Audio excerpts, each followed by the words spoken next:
ようこそどうぞはじめまして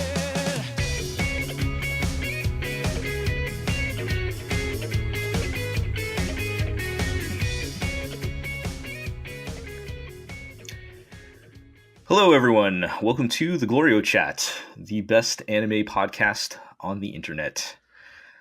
I just rolled in the door myself here, so I don't really have a bit here to kick the show off. I don't know, what's the hottest nerd news of the day right now? Is it the Anthem demo? No, definitely not. Is it Yoko Taro making a near scenario for Final Fantasy 14? Yes, I was going to say that's a little bit closer. I think we're all here to celebrate that Yoko Taro will finally be directing the next Final Fantasy game.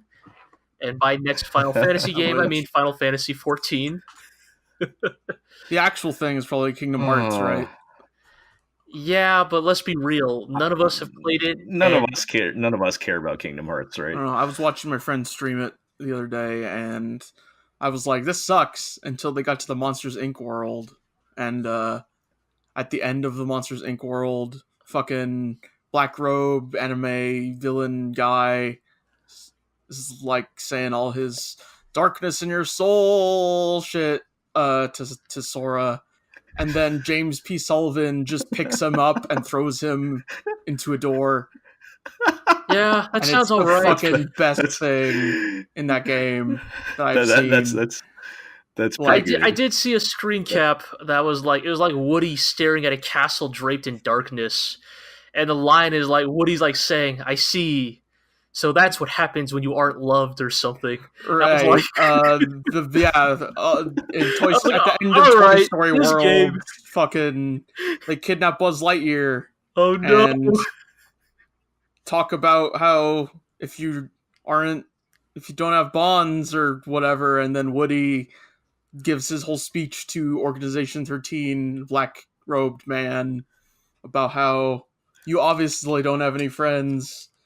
Right. Whatever. I mean, like, I feel like you'd never have to worry about, like, I feel like, okay, look, I know, like, anime villains are generally not very smart, but I feel like if you were gonna, like, do the whole, like, kidnap one of the good guys and brainwash them to become one of the bad guys, I feel like Toy Story would be a really bad choice, because, like, motherfucker, they say it in the credits, you got a friend in me. Yep, like, it's all about the friends. That's all Woody has to say, and it would instantly, unnort Buzz Lightyear or whatever. Is that what they're trying to do? Are they trying to nort Buzz Lightyear? I don't fucking know, dude. Kingdom Hearts. Yeah. That can throw Mike Wazowski like a bowling ball. That does sound all right. All right. That's pretty good. I've also seen some pretty cool gummy ships, which is all I ever cared about. Was making gummy ships. The fake video games in Toy Story World are pretty good. Yes, I saw some of that. I feel like it was like weirdly self-aware for Square. Like, here are these like really dumb, extravagant, like overly produced JRPG bullshit. Yeah. That like you half expect to see at, fucking TGS this year or something. Mm-hmm. Yeah, I have not seen those yet. So, but also maybe making those trailers is what set back Kingdom Hearts 3 like 15 years. So who can say it was worth it in the end? Yeah, how long has it been? 15 years. Is it? I spitballed that number. I don't actually know if it's been that long. I think not quite 15. I think Kingdom Hearts 2 came out in 2005. There was no So Sora gets a like smartphone at the start of Kingdom Hearts 3, but iPhones didn't exist when Kingdom Hearts 2 came out. The smartphone did not exist. Oh boy, that's really putting things into perspective. So that was a late game edition for sure then, but yeah, so that's kind of like the I asked this question the other day. I don't remember what the answer was. Is that the last game on like the cursed game development hell list that we never thought was ever going to see the light of day? along with like The Last Guardian in Persona 5. I mean, as I said before, we could always throw Borderlands 3 onto that list if you want to go into that tangent. But this is an anime podcast. Oh right, yeah, we talked about so that, and I'm definitely going to cut that tangent. Maybe off. the less said about Borderlands 3 and Gearbox and Randy Pitchford these days, the better. Yeah, go do some Googling if you want. We're not going to get into that. No, we have other types of hot trash to talk about this week, so... Yeah, so this is an anime podcast, right? Well, Kingdom Hearts 3 is most definitely anime, it's so that's very fair. anime. I mean, I'd say it's about as anime as Ace Combat 7, so...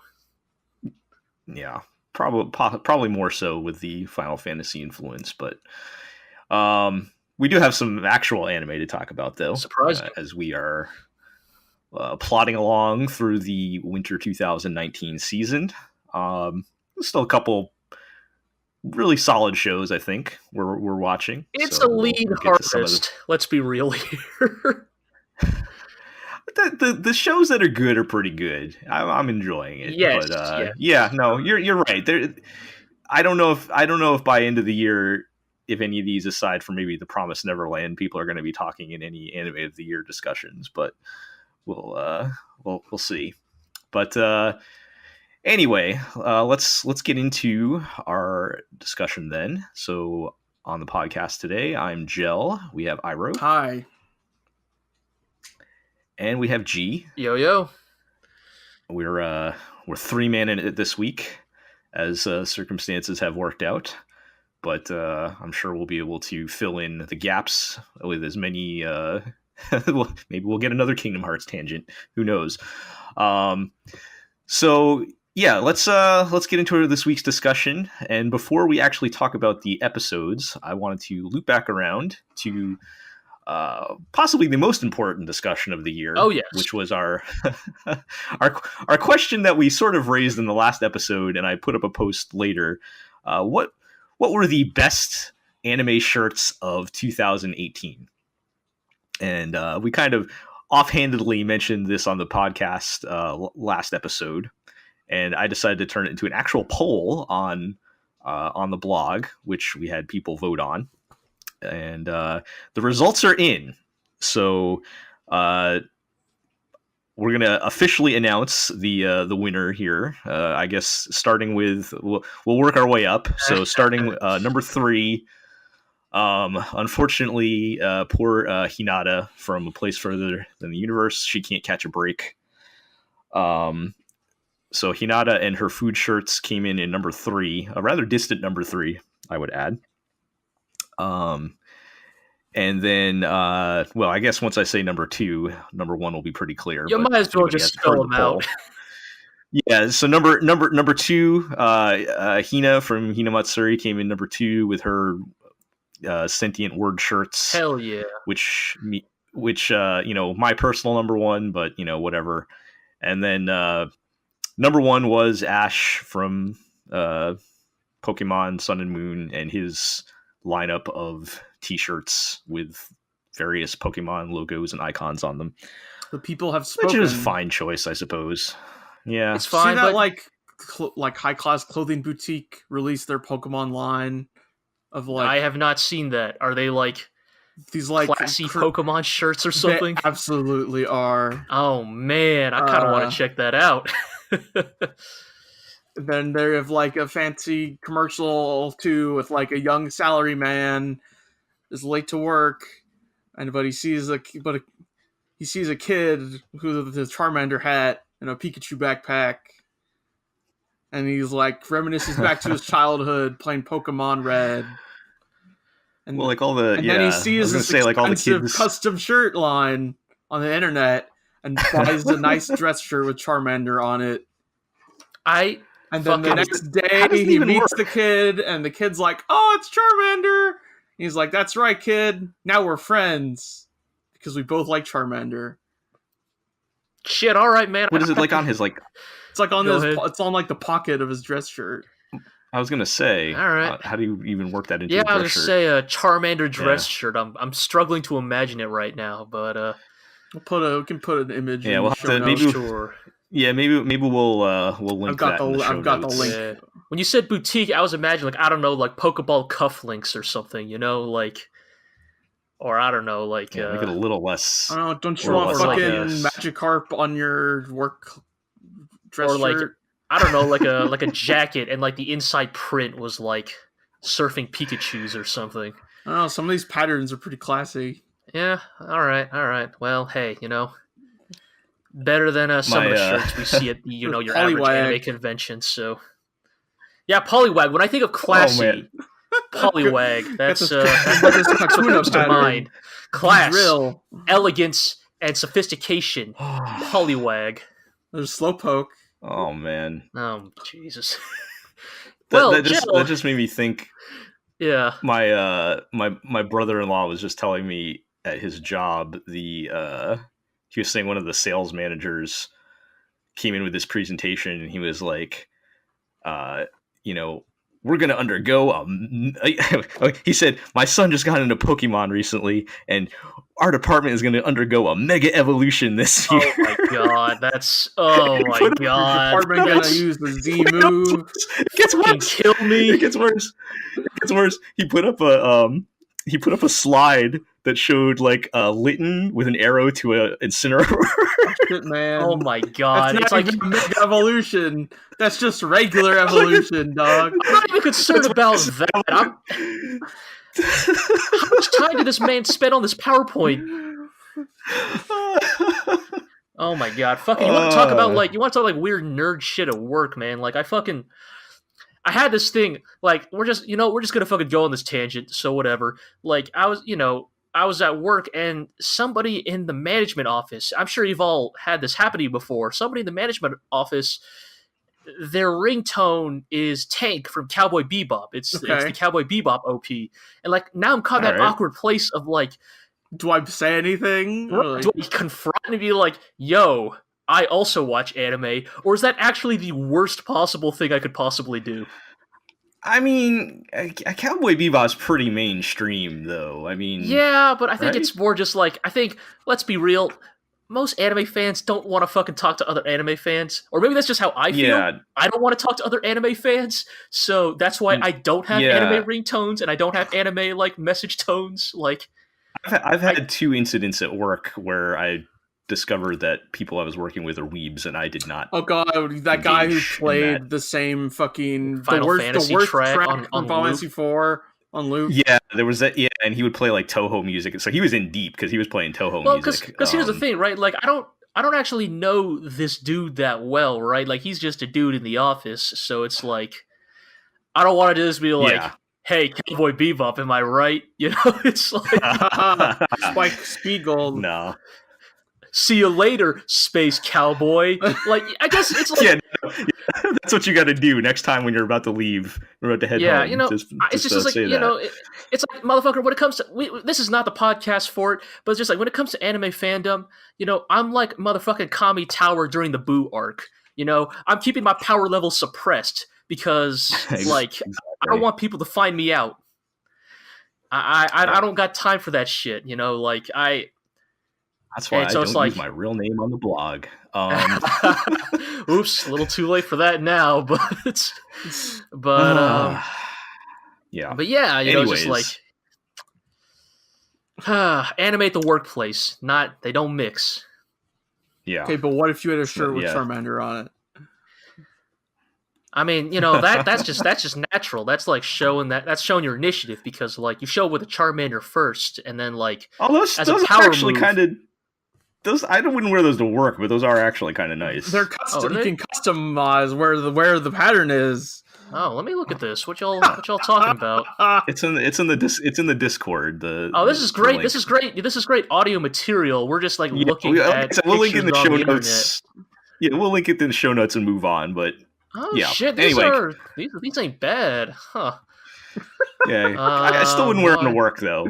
No. Let me see this. Damn. There's like you got like a paisley. Like there's like they use a Kakuna to do like a paisley pattern. That's like kind of smart and like a weird like.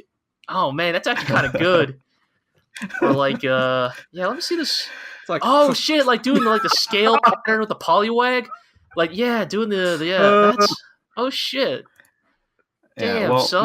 maybe if Ash had been wearing those in the TV show, I would have voted for him. But Yeah. nevertheless, Ash congratulations would never be a to. salary man. Well, see here. Let's think. It's time for me to air my grievances because Jill, you mentioned that Ash won the vote. He did, but you didn't mention the numbers. Now, if I recall correctly, there were 26 votes, and Ash won 13 of them. Yes, that's in political circles, we call that a technical majority. It's not a super majority; it's a technical majority. And I mean, some laws and city. Hendrik Lang told me that as long as you have 51 out of 100. Oh my god! We cannot turn this into the Legend of Galactic Heroes podcast. Oh my god! I can't believe that somehow ended up back to Legend of the Galactic Heroes. Oh man! As long as me and Ear on this podcast, we will find a way to bring Legend of the Galactic Heroes to every GLORIO chat. You know what, you guys are you're gonna start hitting the point where it's gonna be like how with like Harry Potter fans, you have to yell at them to read another book. But that don't matter. You don't need to watch any other anime other than Legend of the Galactic Heroes. Well, I don't know. What about this anime called Mob Psycho 100? Okay, all fine. Right, yes. Let's just get into it. Thank you, Iro, for bringing us back on track. I had this great bit. I had this great bit about Brock being nominated for the Supreme Court, and you just trod it all over it. Oh, okay. And sorry, fans, you're just gonna have to imagine how that bit would have gone because it's too late now. Yeah, just yeah. Think about Brock's reputation with the ladies and let your imagination go from there. Anyways, yes, so let's talk about the currently airing anime. Sure, why not? We'll start with Mob Psycho 100, and so okay. Again, I feel bad I have not had an opportunity to catch up with this yet. I will try and make time for that now that I've managed to catch up with a couple other shows like Promised Neverland and everything. So now that I've kind of got that settled in, I'll try to do Mob next. And I mean, I think for better or worse, I want to do too, but. Yeah, I was going to say, I think for better or worse, we're at the point now in the season where, like, I mean, everybody says, like, the 3-episode rule, right? Like, now we're at the point where, like, you can kind of make your informed choice, like, do I want to keep watching this, or is this hot trash, Right. We have a pretty good idea, the 3-episode rule exists for a reason, right? We have a pretty good idea of what these shows seem to be doing, so, but yeah, Mob, and we did, episode 3 and 4 since the last episode, the last GLORIO chat episode. And again, since I haven't watched it, I'll have to defer to you guys on that one. But how's that been going? Spoilers: Mob Psycho 100 is still pretty good. Yeah. I think they're kind of building up. They're kind of getting back into the swing of things. Like episode 3 was kind of you could call it a collection of vignettes, like I imagine in the original, manga by One, this was probably like a couple of one-shots that were kind of, before the big arc, I guess, and they're good, I guess the thing with the Mob is like they're good in that very top tier Bones production sort of way. Like they look great, they're very funny, the characters are a ton of fun to watch. I'd say episode 4 is kind of where we start to get into the aspects of Mob Psycho 100 that are always like way more interesting, not way more interesting, but were like the meat of the show that kept you there after you were won over by the visuals. We're not here to like summarize the episode, but basically,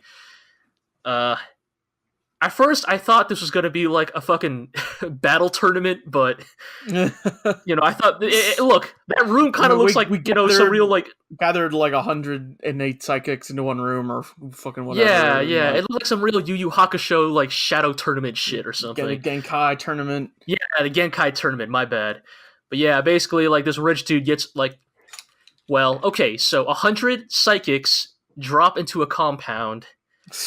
And they are tasked with exorcising this rich dude's daughter. And naturally, they're all like charlatans and cheats. But Reigen is the best charlatan and cheat out of all of them. So yep, we get some like really fantastic moments with him. Just So Reigen continues to be the show's secret weapon. Well, maybe not so secret weapon. Yeah, very much. Like, there's, like, spoilers, the girl is possessed and does some, crazy, like, fucking paranormal activity shit. And, like, naturally, fucking Reigen being Reigen unleashes, his most powerful exorcism techniques, which are usually just, like, elbows and knees to the face. And like high moves and shit. They tend to work out more effectively than like 90% of psychics. So,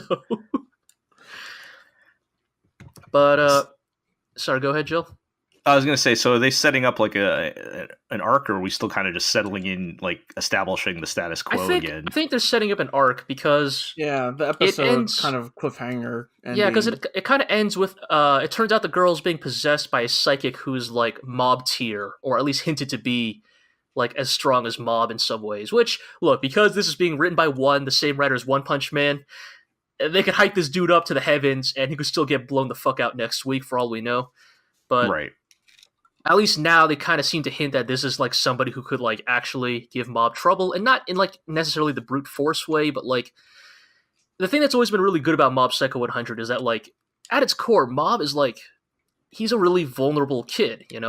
He's a kid first of all, and he's a pretty passive and some might argue kind of spineless kid at that. And there's an element of this arc where the villain seems to be specifically kind of exploiting those insecurities, that right. that Mob has because of who Mob's he is biggest, and because of his psychic powers. I mean, Mob's biggest weakness is always just himself, right? So yeah, totally, and that's kind of what they're angling for here. It seems like they're kind of doing. It seems like they're looking to do kind of like a Superman style, like for the that old Alan Moore story for the man who has everything style thing, where taking this dream world. Yeah, they're putting Mob in a dream world where he doesn't have his powers to like mentally break him or something. And I'm kind of curious where it goes because like we don't talk about it much, but like the show still looks fucking amazing. Like.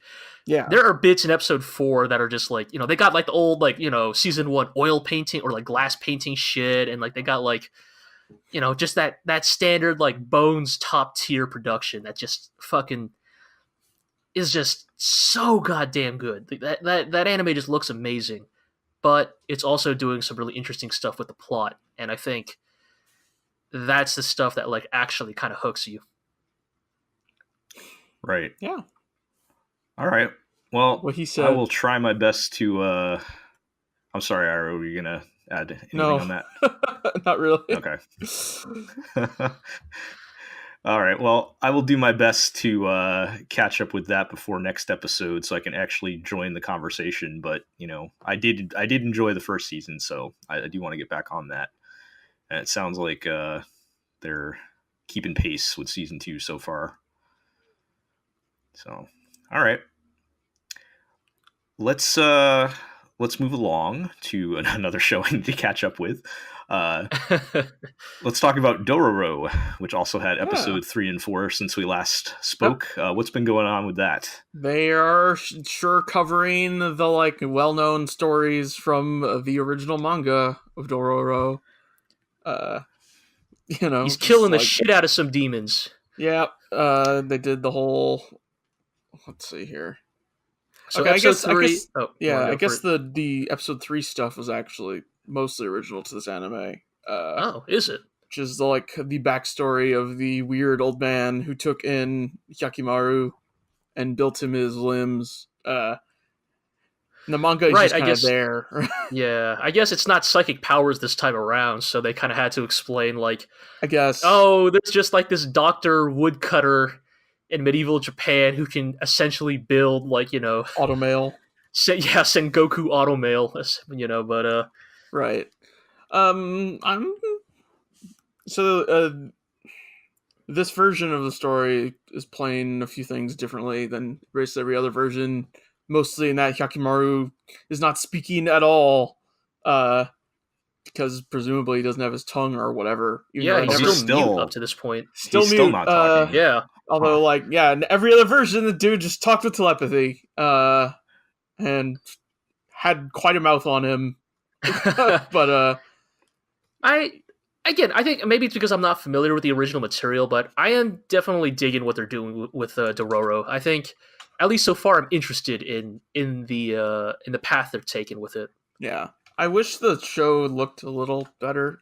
Like, I don't know. I wish just like visually it was more ambitious. I suppose It is a little drab in some places, and I mean that kind of fits the tone. But it's definitely like the first episode was definitely the most like visually, impressive episode, and then you can kind of tell from there like it's kind of sinking back into that, not sinking, but it is returning back to that kind of like baseline level of anime competence, right.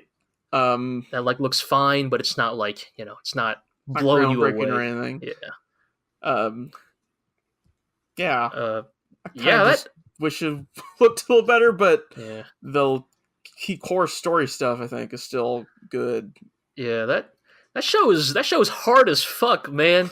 Like some of the things that people do, like it's some real fucking like Tezuka didn't fuck around. no, that's what I'm saying. It's some real Tezuka ass shit. Like episode 3 opens up with like fucking people being crucified alive, and like fucking villagers being cut down by evil samurai. It's just Yeah. I read through some of the manga recently. Yeah.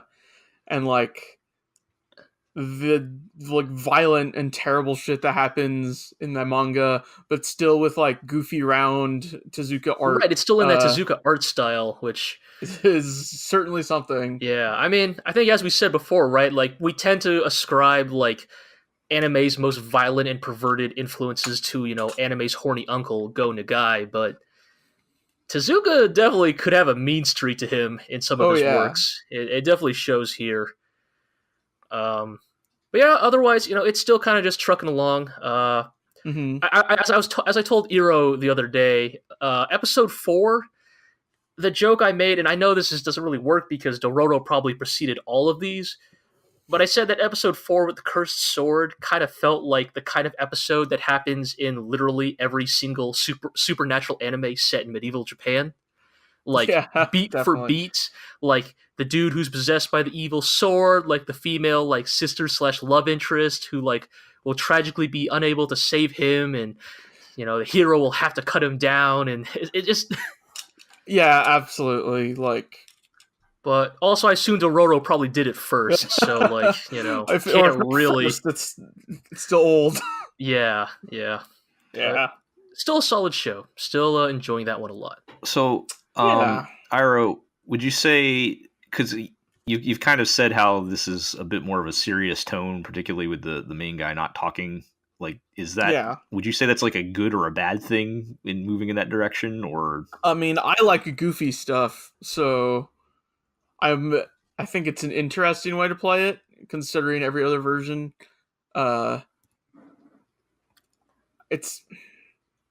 It's different. Part of the charm. It's different. Part of the charm for me of Dororo is that it could get goofy or like have incongruous stuff, like have him having a machine gun in his leg or whatever. But this seems to be taking a more serious tone, and while I think it's interesting, I don't know if I like it as much. If that makes sense. All right. Well, we'll have to see if they keep the machine gun leg or not, as we discussed before. I can't possibly see how cutting that would be a good decision. But we'll still's got sword arms, so I don't know. Yeah, we'll see. All right, so let's move along to one more show I'm not watching. But I am interested to hear your guys' reaction, because at the last time we talked, we had only heard the one episode had aired, because this was only one episode, of the Magnificent KOTOBUKI. Yes, so the Magnificent KOTOBUKI. This was actually one of the last shows to air like of the season, so it's about a week behind everything else. So now that we've had 3 episodes under its belt, and perhaps, well, maybe I should ask, has the shock value of the first episode worn off? How's it looking after 3 episodes? I think it's still pretty good. Weirdly competent, like, despite the like studio that made Berserk reputation, Kotobuki is actually holding up pretty well. It still doesn't look amazing, but it's solid. Like, even in the storytelling, it's actually like weirdly a cut above. Yeah. The moment I keep coming back to when you can thinking talk about this is in episode 2 where goofy antics are happening with all the girls, and one of them says, I don't even remember what line she said, but it's a figure of speech.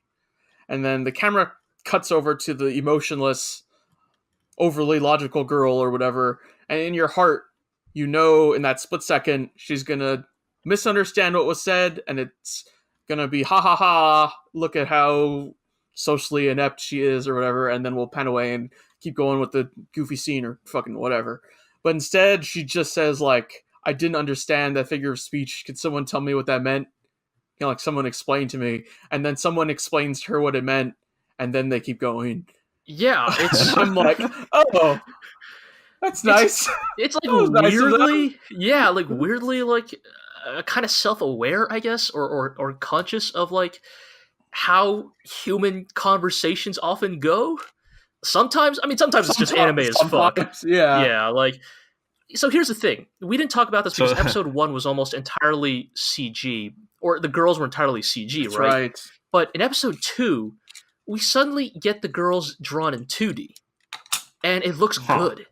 Like, it looks really fine. like I thought that scene with her, the pancakes and the fight scene, it looked pretty solid. I think, like, her, like, she, like, I mean, I feel like the facial animation was, like, surprisingly quite good. Like, it looked pretty decent, and then it switched back to bad CG in the next scene, and I was like, wait, why? Yeah, like, we basically just figured out that anytime they're not in their normal costume or whatever, they're drawn 2D, because then it'd be too much work making another model. But also, if they ever have to interact with a background character who doesn't deserve their own model, who's 2D, then they're drawn in 2D, which ends up being like a third of the show. Yeah, and so it brings up the question of, why isn't it just 2D? You can put the planes in 3D, we get it, but... Right, because here's the thing, like, the girls in 3D doesn't make a ton of sense to me, because the show is not that active. These girls are not, like, doing parkour or getting into, like, sick fist fights or anything. They're just sitting in the cockpit. Like... Yeah.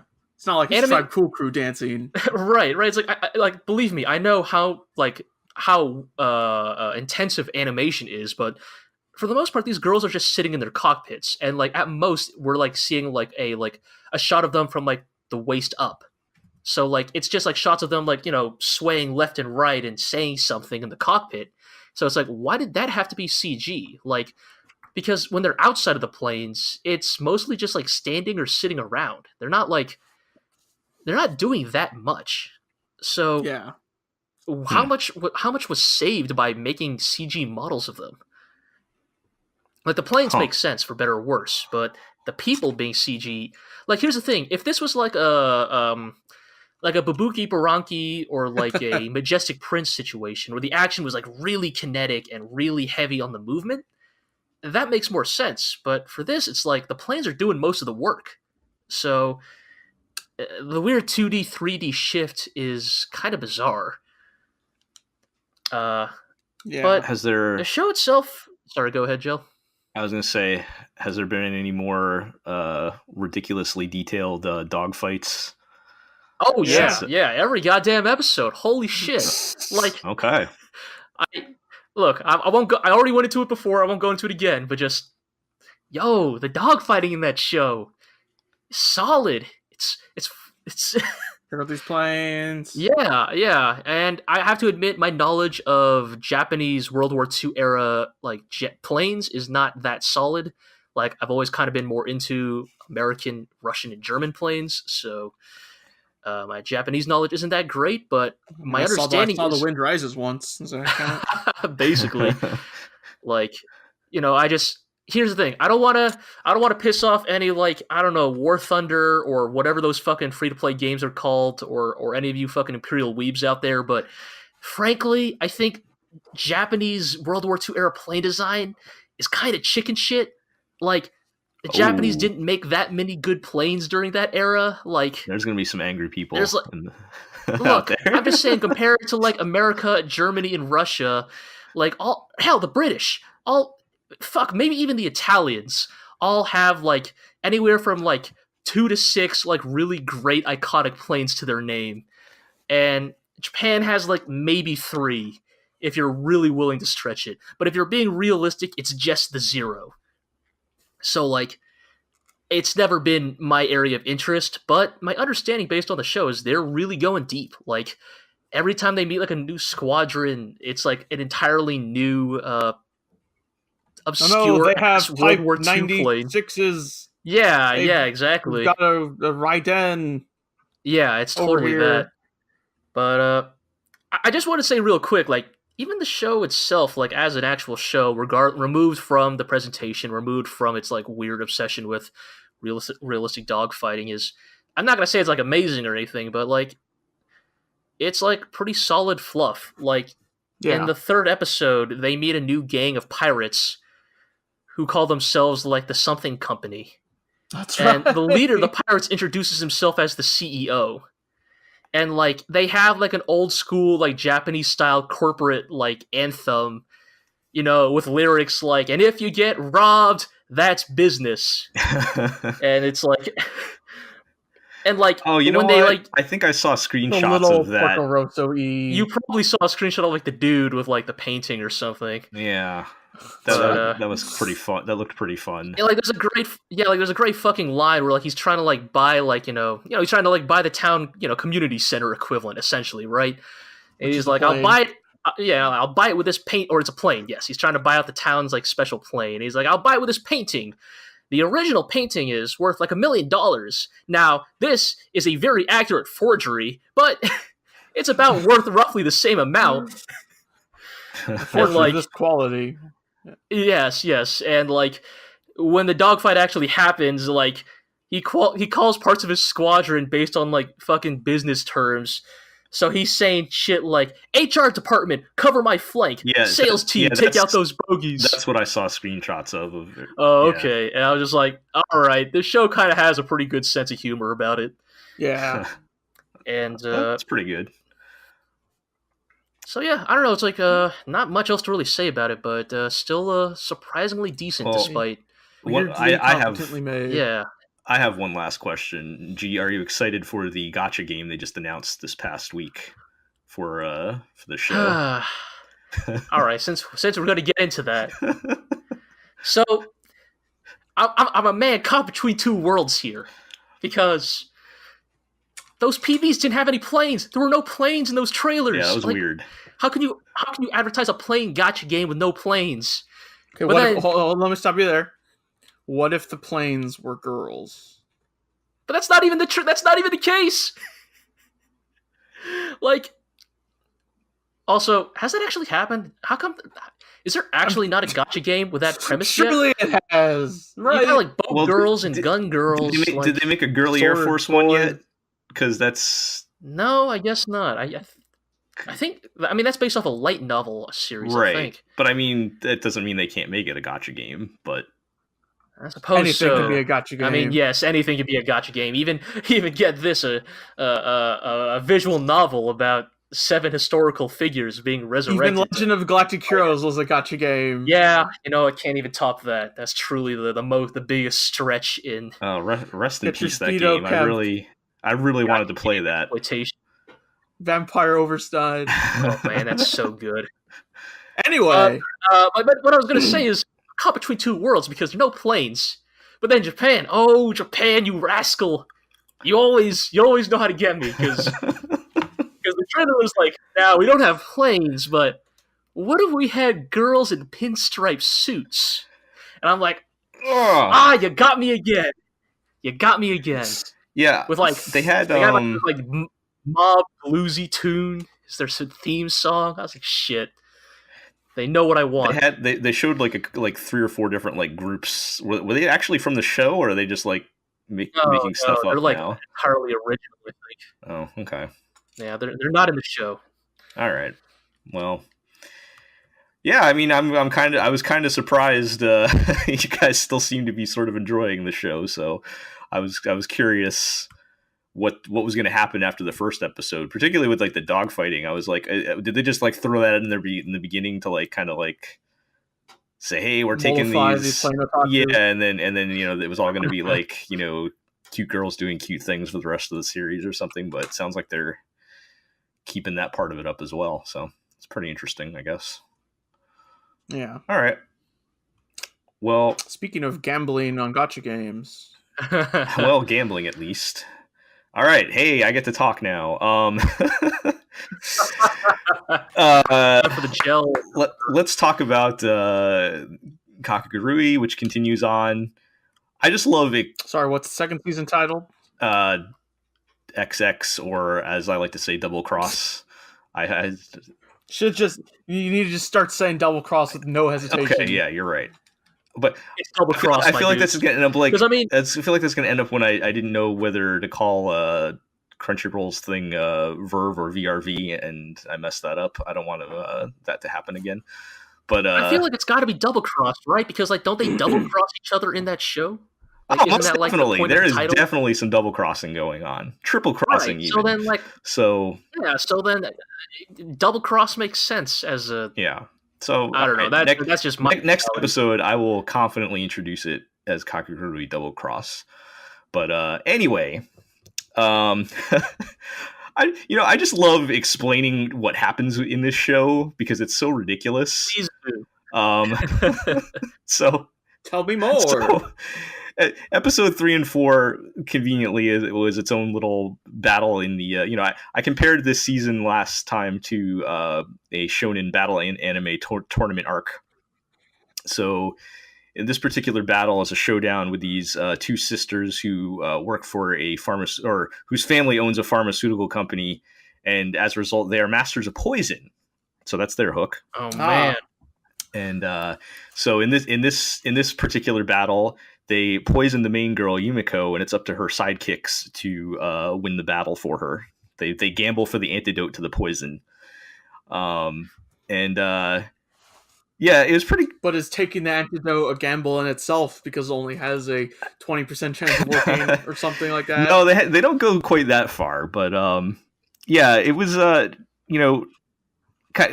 well, just to go back to the beginning, I guess, with the main girl Yumiko, she does, again with the shonen comparison, whoever she beat in season 1 basically joins the bench, right? Sits on the bench for their turn, but she does have her main bench of right. The way Go ahead, G. What were you saying? The way you described it to me the other day, like how this arc went, I think did a fantastic job of summarizing what the fuck is going on in this show. Like, doesn't Goku get a heart disease, and so they have to fight without him for a while? Well, yes, you use a reference to an extremely specific part of Dragon Ball Z. My metaphor for this was the time that Vegeta showed up and destroyed Dodoria and Zarbon. Yeah. Okay. Yes. There are probably other examples of this, but that was the first one that came to mind. We don't want to team up with you, but we got to team up with you because there's a bigger bad guy.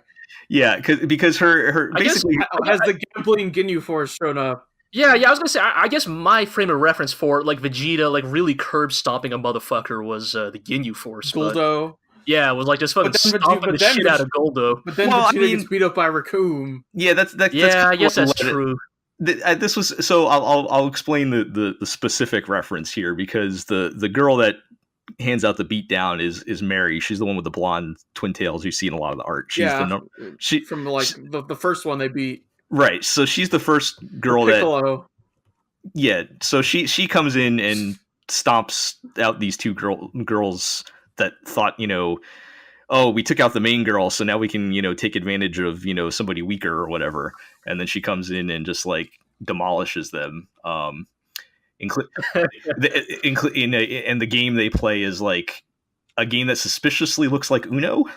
Like there might be some copyright claims or whatever here, except they still. All right, but what's the gimmick? Well, they still place bets with poker chips, like they're playing poker.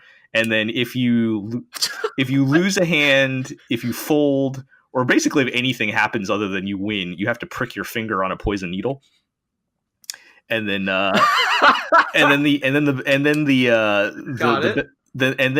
fight for the antidote takes on a much different dimension. But yeah, so basically we had Mary and the only guy character who's completely useless have to battle these two girls, and Mary just destroys his name them. I don't even remember. I don't remember his name. Right, I just call him Michi because that's what his actor from the drama played in Kamen Rider.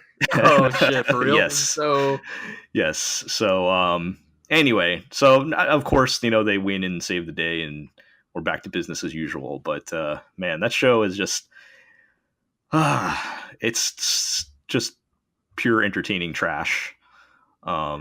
Yeah, I mean, every time you describe it, it sounds like the kind of self-aware trash that like knows what it's doing, so does a fucking backflip while it does it. If that makes sense. Yeah, I didn't even get into like how Mary basically got set up into doing this by the vice president of the student council, who is the twin of the president of the student council, but she walks around in a Phantom of the Opera mask with a voice like modulator thing in it.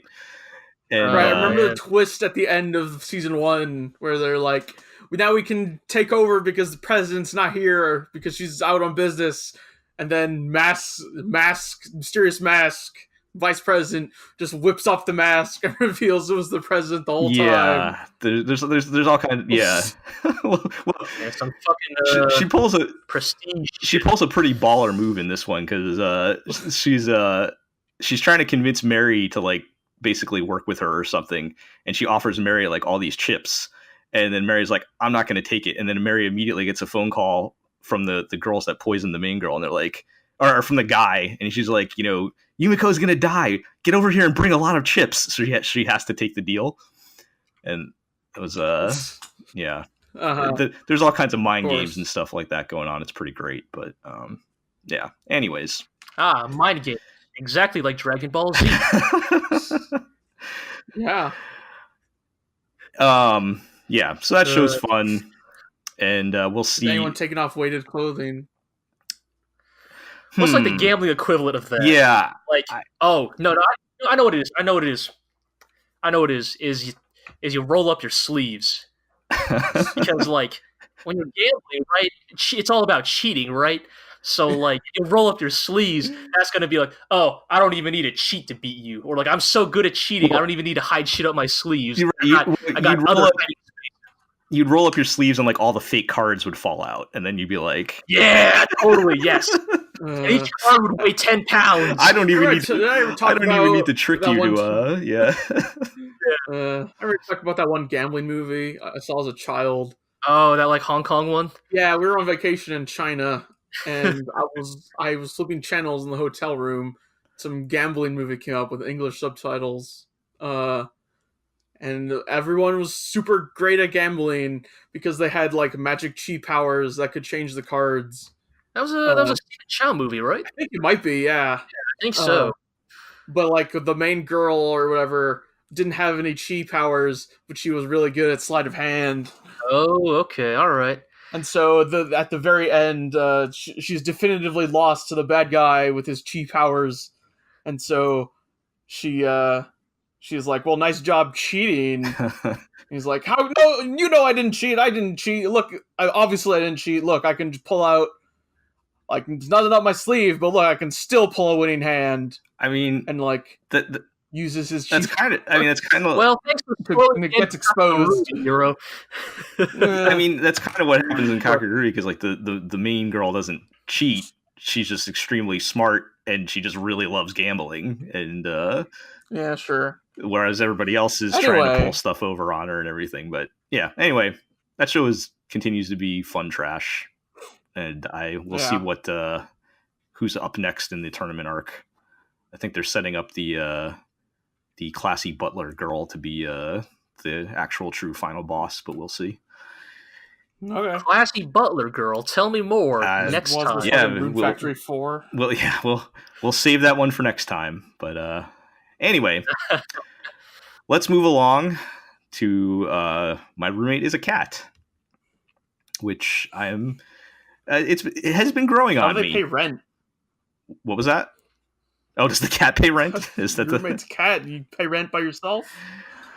No, she pays her rent by helping him heal his broken heart from losing his parents. Anyway, the show's been growing on me, and it took a bit of a turn in episode 3, where have you guys ever owned a cat, or do you have cats, or have owned cats? I've been to people's homes, and those people have owned cats. Well, I have taken care of a cat before. Well, sometimes cats just kind of randomly freak out and jump all over the house, and according to this show, it's just because they can see ghosts. Of so course. Makes sense. They threw a little supernatural curveball at us in episode 3. Tata Bonri's amnesia ghost appeared. Well, the cat sees the ghost of the main guy's dead parents. Okay. Are they just hanging around his house? Yeah, they're just hanging around the house because he's That's weird, dude. he's still They're so worried about he's still him. very unhappy and closing himself off to the world. So they Man, we gotta call Arataka Reigen on this shit. I can't have these ghosts just hanging around. Well, you know what? I actually don't know if they're going to still be hanging around because by the end of the episode they materialize and thank the cat for taking care of their son, and then they disappear. So I don't know if they're still around anymore, but you're right. That is a turn for that show. yeah, they're I was not expecting that, and most of the show, I guess I kind of saw that. I guess we kind of all saw this coming, but most of the show is kind of cute. Dude learns how to take care of his cute little cat, but they go for some emotional gut punches here and there. Like in episode 4, the cat meets because the cat can talk to other animals, of course, and like when it goes to the cat perspective, the cat, we hear his voice or her voice and everything. So the cat meets the neighbor's dog, who's like an older dog, and he's like this friendly big dumb dog, and he's like, oh, there used to be this nice lady over there that would pet me all the time. I haven't seen her in a long time. I wonder where she went. And the little flashback of his nice mom petting the dog, and they're like, throwing out some punches like that here and there to kind of, try to add some emotional weight to it all. I go emotional gut punch in the other direction where you said it was an old dog, and it was like, man, I told y'all in the first episode of this show, man. Like, there's still time for that. We'll see with the cat, but I don't know. Man, they're gonna do a 20-year time skip. I mean, it's going to completely obliterate. I mean, all of our other predictions have kind of come true. Like Aqua mentioned, Aqua had mentioned, does the cute girl at the pet store have a cat too? And that came up this week. So he meets up. Does she? He meets up with the cute girl at the pet store. She's like, I have a boy cat or whatever. And we haven't seen the cat yet, but the fact that it's a boy cat and his cat is a girl cat kind of lines that all up, and before you know it, she's coming over his house to talk about what is it, like cat dietary supplements or something, which most pet shop workers will do for you. Is sure, yeah. So we'll see how that goes. But yeah, like I said, it's been growing on me. It's maybe a little on the nose with like the emotional stuff, but it's cute and low stakes and kind of, it's just very pleasant to watch. I'll take it. That's good to hear. Perhaps less pleasant to watch. Let's move on. Let's talk about the Promised Neverland. Man, this show. You want to see small children be stressed? This show stresses me out. For 20 minutes. This show just stresses me out. I know, G. I know, G. You've read the manga and you already know what happens. But for someone who has not read the manga, they're really playing up the sort of tension, horror, thriller aspect. Oh yes. Yes, they are.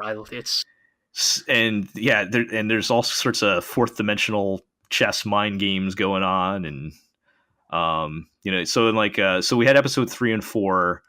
Episode 3, we were introduced to Sister Crone, who is another adult to add in the mix, and that just makes things more. Go ahead, Iro. Yeah, I'm a little iffy on like introducing a black character in like maid clothes, but it hasn't really been a problem so far. I think Crone's character and design is definitely like a thing of contention I've seen come up in certain circles. I think for better or worse, she is often depicted in a more grotesque manner than I think that than the original mother.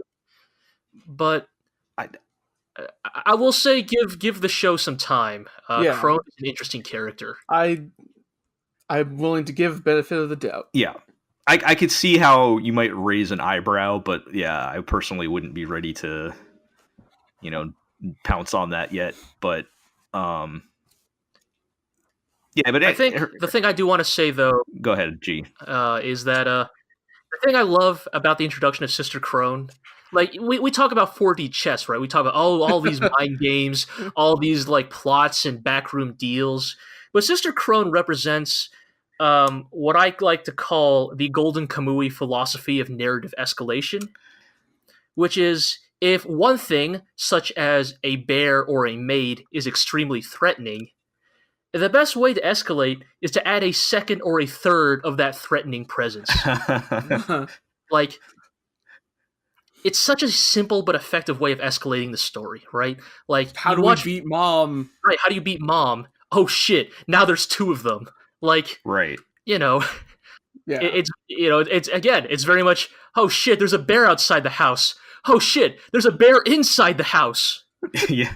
Well, it gets even more complicated because she has her own agenda too. So it's not just like, oh yeah, totally. So now there's like even more, factions, for lack of a better term, more sides to this, than just the kids versus the adults. And then with episode 4, you kind of introduce the tension of like letting more people into the fold, but then like the inherent risks that come with that. Yeah. Right.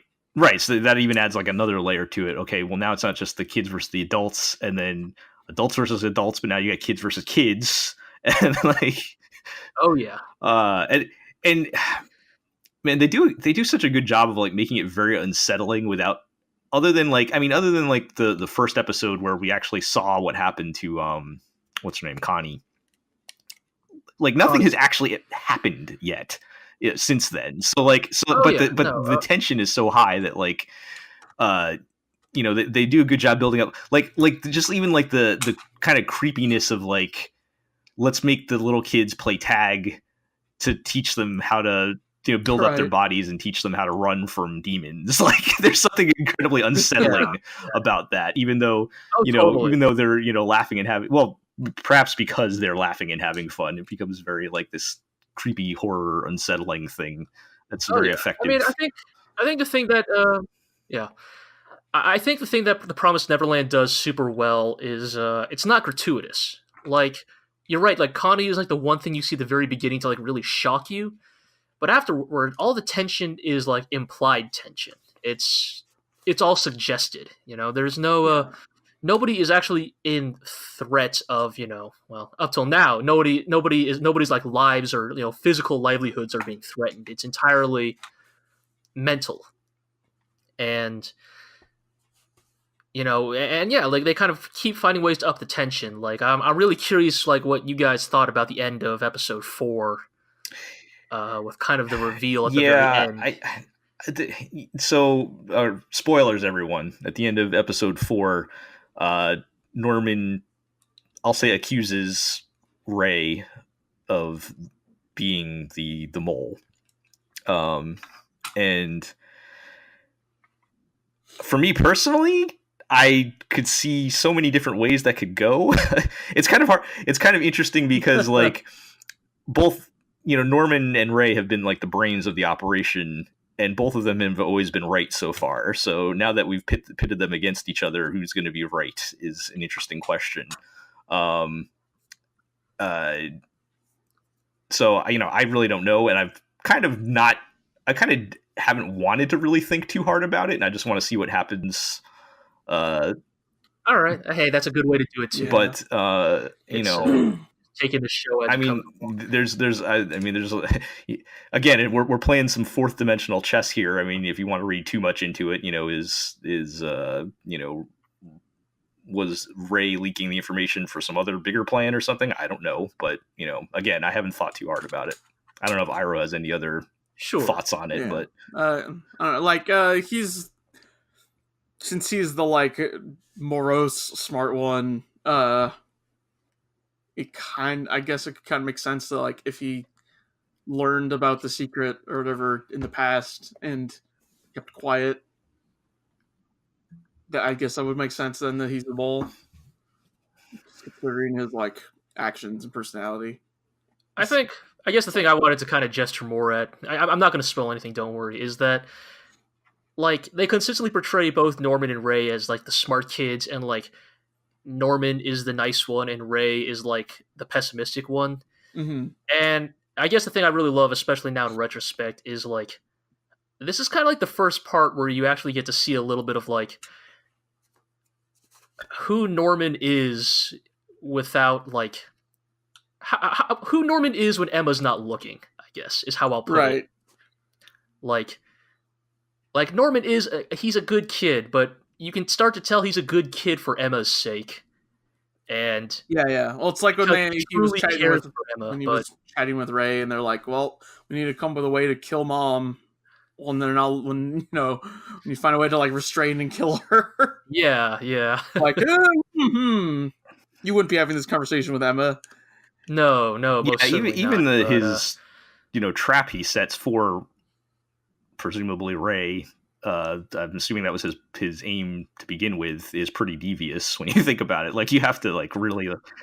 Oh, yeah, I mean, one of the questions that comes up in this episode, in kind of bouncing it off of Emma, who's our most kind of relatable human element here, is can you be prepared to not trust people, basically, and they kind of mirror that with what happens with the other girl, what's her name, Gilda with the glasses. So it's kind of a neat little contrast. So yeah, it's an interesting point, G, which makes a lot of sense. Is what while Norman appears to be the nice guy, is it just for Emma, or what's going on? Just another layer to add into all of this, but I mean, I think that's really not to compare this show to Legend of the Galactic Heroes, but I think it's what makes fiction like this good and compelling is when different characters, even on the same side, have different agendas. Even if many of the characters we are watching the viewpoint of are broadly aimed towards the same goal, there are different agendas and there are different beliefs in how to achieve that goal, I think, can often create those interesting, complex layers. Right. Yeah, so I mean, that show keeps being really good. Yeah, I love the. I forgot exactly what you said, G, earlier, but just the fact that there's a lot of showing, not telling stuff going on. The one thing I picked up was they mentioned when they were, I think in episode 3, when they're looking for the tracking devices, and they mentioned something about them not being technology from 2015. But then, later on in episode 4, they show a calendar showing 2045. Yes. Oh, you noticed that. And okay, I don't know what that means yet, but that definitely piqued my interest. And clearly they threw a hint out. So I know, G, you're probably trying not to say anything right now. I'm just going to put that. The map on the world. The map of the world says 2010 on it. Right, but it was that that's is that well, that makes things even weirder then, or maybe that's the last time maps were being made. I don't know, but well, if that was the case, it raises some interesting questions. I think. Right, then the demons appeared at some point after that, right? If we were still making maps, I don't know, 2015 or whatever. So I don't know. It felt like a very intentional hint in there, so just thought that was interesting. Sure. Did the manga start in 2015? Is that Probably? I'm actually not sure. I gotta be honest. I mean, if you like, how many chapters is it so far? Probably do the backwards math. Not that many. I think. Let's see. Hold on a second, everybody listening, while we Google it, because I can't remember fucking shit. Wiki says August 1st, 2016, so maybe they started writing it in 2015. All right, so yeah, that show's good. I think even just, I mean, we've been calling it the best show of the season so far, or at least maybe the safest pick for it. Probably it's definitely like the least controversial pick, I think. Like, I think every other show we're talking about has some caveats, like Mob's a sequel. I don't think anything else is really in the conversation, to be honest. That's all I got. It's a really short conversation. I was looking at our list. I was like, fuck, what do I even think to talk about at the end of the year? Like, I don't know. Maybe Dororo gets really good in the second half. If the next show we're talking about, like, really kicks it into high gear, like, right, maybe, but... Let's move along and talk about that show then. I have very much enjoyed hearing you guys talk about this show. So the price of smiles, which this was like the first show that aired this season, so it's actually a little bit ahead. So we're already on episodes 4 and 5. Yeah, episode 5. 5 came out yesterday. So all right, what kind of crazy stuff has happened since we last talked? Oh man, so. Okay, I'm sorry. I was trying to think of whether the thing I was thinking about happened last podcast or this podcast, but yeah, go ahead.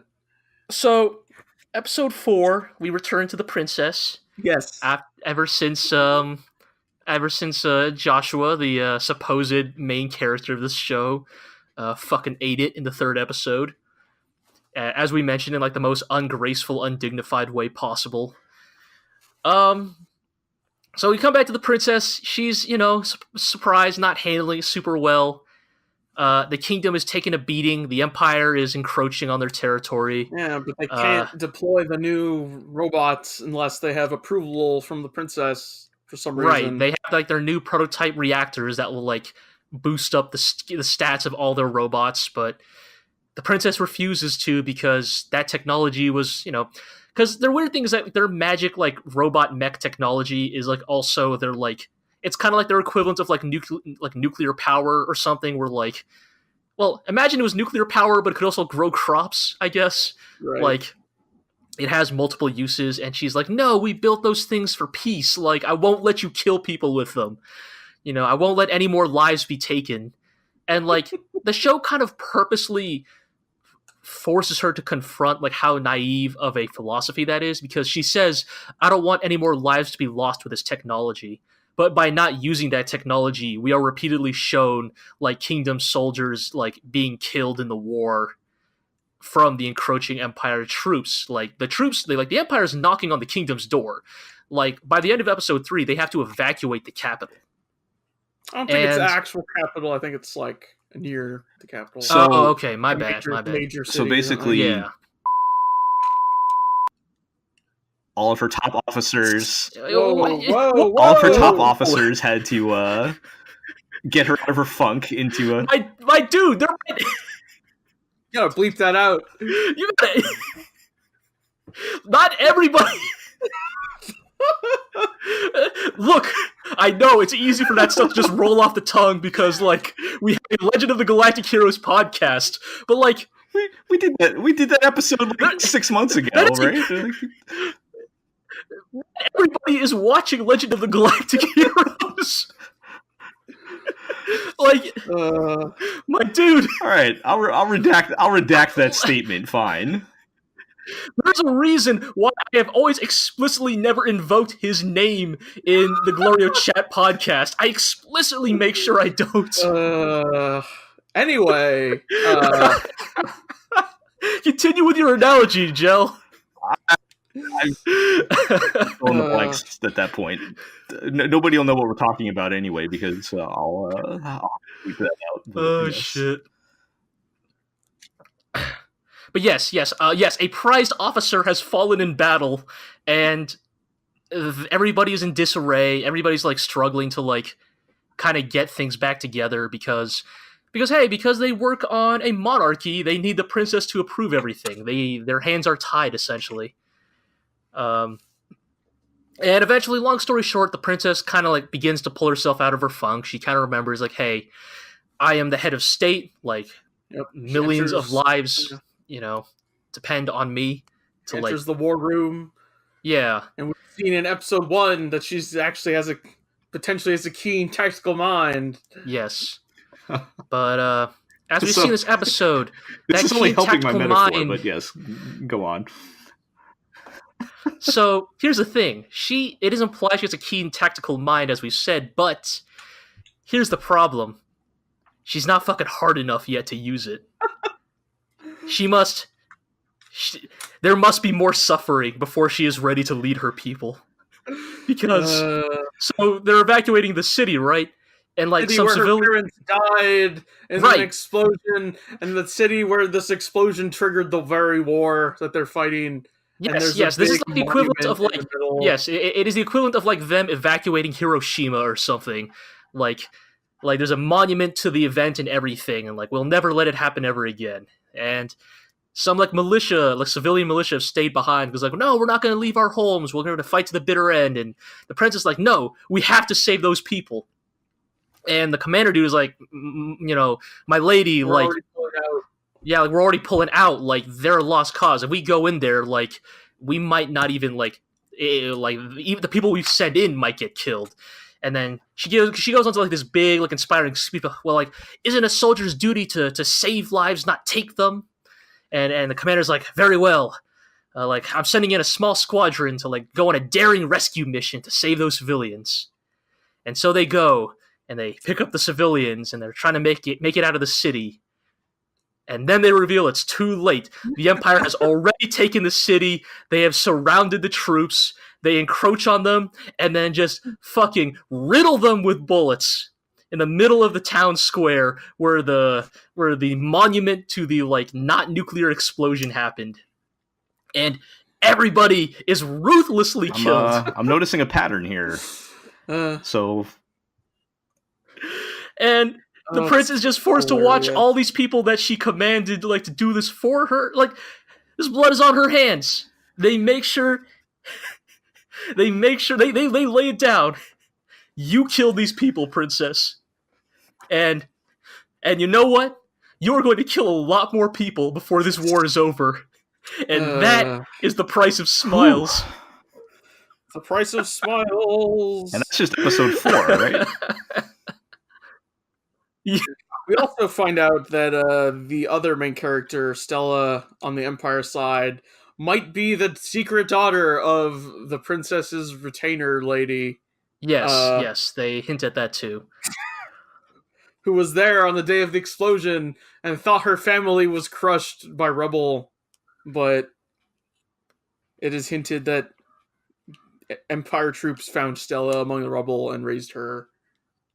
Yeah. So just adding more and more like weird complications to this, and I'd say episodes like 4 are definitely like I wouldn't say it's as self-aware as Kakegurui, but like it is this kind of like weirdly self-aware trashiness that I just can't help but love. Like, because here's the thing: the show is definitely I don't know how self-aware the show actually is. I don't think it's actually that self-aware at all, but it's ambitious and like it kind of stumbles most of the time, but because it keeps trying so hard, it ends up doing some stuff you don't really expect from most anime. It seems like it's intentionally playing off like those like you mentioned, like, oh, let's do this daring rescue or whatever, and like in other anime, they'd escape at the last minute or whatever, and it seems like they're intentionally playing off of that from what you guys are telling me. I mean, is that true or? Yeah, well, probably yes, but also it goes in so hard that it's a little silly. And also sometimes it plays it completely straight.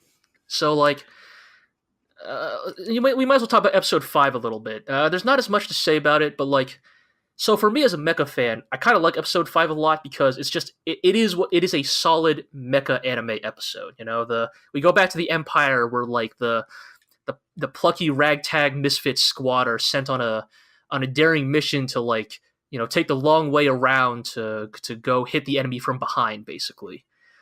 And like, it kind of goes exactly as you'd expect. Like, it's basically just an excuse to like give some of the characters like backstory exposition. And like, there's a character we thought, because of the expectations this show is set, there's a character who explains her backstory, and then immediately afterwards goes on like a daring like performs a daring rescue mission to save the main character on the Empire side, Stella. So me and Iro were like, oh, she's so fucking dead. Like, they're gonna kill her right here and there. Like, right. But they didn't.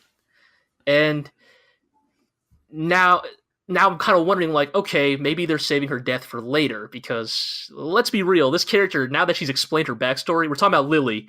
Lily, the one who John Wick the dude last time. That went off the big ass ramp. She did not go off the big ass ramp, but yes, her. Yes, and so like now that we know her backstory, like, look, let's be real. This is how these stories go. When a big character gives their backstory, like, they've exhausted their narrative purpose. Like, there's nothing left for them to do other than die. So, kind of just waiting for that other shoe to drop. She didn't die though, but and not in this episode anyway. No, she did not die. No, it was kind of a weirdly solid episode, because like, it was like a group of like, I mean, okay, hear me out. Is a group of like mass-produced grunt mecha taking on like a one-off super prototype from the Kingdom side, and like, they don't even beat it. They just shoot it enough to convince it to run away. And like, there's that weird part of me that's like, yeah, hell yeah, like, yeah, that's what I want out of my mecha anime, like your thing. Yeah, but otherwise, nothing like really like. Neither trashy nor super jarring or out of nowhere in episode 5, so not a whole ton else to really say about that one. But I mean, I don't know. As a whole, well, I was just gonna say, where do you think this is all going? Then, like, it seems like there's like how ambitious do you think they're gonna be? Because it seems like they could go some pretty big places, for better or worse. Well, the problem is that it's only one core, right? So like, yeah. We're on episode 5, my dude. Yeah. We're almost 50% over. Like, they've done a lot of like setup. Like, they've introduced all the characters. Like, at this point, they've put all the pieces in play, but we haven't really seen the results of that yet. So yeah. I'm telling you to give it to episode like 7-ish, and like until then it'll be mostly episodic. Like, here's these characters. And then the plot will kick back in. I bet you. I guess for me, my curious thing is I'm not really. I guess the best thing I could say about The Price of Smiles is I can't actually give a good prediction on how it ends. Like, broadly, I think the Kingdom's going to beat the Empire. Like, that's just how it is. Like, you have the good guy Kingdom and the bad guy Empire. Like, just the way narratives are written. Like, I think that's obviously the way this war is going to go. But the path it takes to get there is still shrouded in mystery in a way that kind of excites me. Will they win, but the price will be too high or something? I mean, we need to pay the price for Smiles, man. Yeah, are you willing to pay the price of Smiles? Are you willing to pay it in fire and blood? That seems to be what they're the direction they're going from what you guys are telling me. So I guess we'll have to see. Man, that's crazy. The show's almost half over when you think about it. I know, dude. It's fucking February 2nd when this is being recorded. Like, yeah. Don't even want to start thinking about next season. Anyway, one last show to talk about. Something a bit more lighthearted. Kaguya-sama, Love is War. Ira, have you watched any more of this, or did you just watch the first episode? I have seen the first 2 episodes, and I've seen the ending sequence Yes. of the 3rd episode. So let's start there because Highly specific. This is the type of comedy we're talking about. The moment to moment stuff there's not really much to say because it's literally just like them talking about almost nothing while they're sitting around in the student council office. I will say the presentation is like top notch though. Like episode 3 in particular felt like some like peak era Shaft, but like if they had the resources to actually animate things. It just looks great. I love the presentation of the show. It's makes it very visually interesting, even though there's just a lot of standing around talking and whatnot. And I mentioned the last time we talked about it, we kind of compared it to Takagi-san, which is still somewhat fair in that the main characters are idiots that find very elaborate ways to not confess to each other. But I think there's kind of secret weapon is the third character, the third main character, who's like their airhead secretary, who of course actually probably knows more than she lets on. And she kind of blew up the internet because they randomly threw out a new ED in episode 3 that was like one of the best animated things. Yo, no, wait. I'm watching this ED right now. Girls, stop dancing. You're using up all your budget. You stop dancing. Your show's not going to have any money left after this sequence. Holy shit. Again, if we're going to go back to like the peak era Shaft days of like 2010 or something, where anime every now and then threw out random dance numbers for their EDs. Well, I guess that's going all the way back to Haruhi. Yeah, before it was all CG. Before it was all CG idols. So they kind of randomly the episode that aired today 4, they went back to the original ED. So that was probably just a one-off. Oh, I thought it was going to be that was new just ED every episode sort of thing. No, dude, I'm watching this ED right now. You cannot afford to do this every episode. Who's animating this again? It's A1 Studio. A1, I think. All right, A1 fucking money. I thought the conversation was interesting because a lot of people were like, "Oh, well, it's rotoscoping," and it's like, that's not a bad thing. Rotoscoping is just another technique. Yeah, that's still a lot of fucking work. Yes, as a lot of fucking frames you gotta draw. Yes, as Eero's saying, yes, like CG, like rotoscoping, these are tools, and tools can always be used poorly. But at the end of the day, a tool has no intrinsic. They made it look value in and of itself, like it's still kind of hand animated, even though it's even though I think they did. I saw some tweets from the actual animators and stuff, and they were kind of explaining a little bit about what they did, but the fact that because I mean, like you said, you can use tools poorly. I've seen plenty of bad rotoscoping, and they managed to make it look like it's still like part of the anime while being just like ridiculously well animated. And yeah, so regardless of the means, and it's still a lot of work, and they made it look great. Yeah. No, for real. This is a very impressively animated scene. I mean, like the ED itself is like fucking kind of whatever, but the technical crap that went into that animation. I was gonna say like undeniably impressive. Yeah, the song is just dumb anime pop song or whatever, but it is kind of neat that whole ED feels like something that character would do if nobody was in the office at the time, because like sure, yeah, like in episode 4, they play this game where they have to get the other person to say like a word on, like they like write a word on a piece of paper. Yeah, where you hold, and then you have to like index card. You can't say the word, but the other person is trying to make you say the word, and as part of her ability to like part of her way to try to like avoid any like patterns or anything like that, she just starts rapping. She just starts dancing and rapping, like, and she's like, basically, you can't trick me into saying stuff I'd normally say because now I'm rapping, and she's like, and now you say yo yo yo, and so she's kind of become like the secret weapon of the show, so that it doesn't just break down into like these two idiots who are in love with each other but can't force each other to say it or whatever.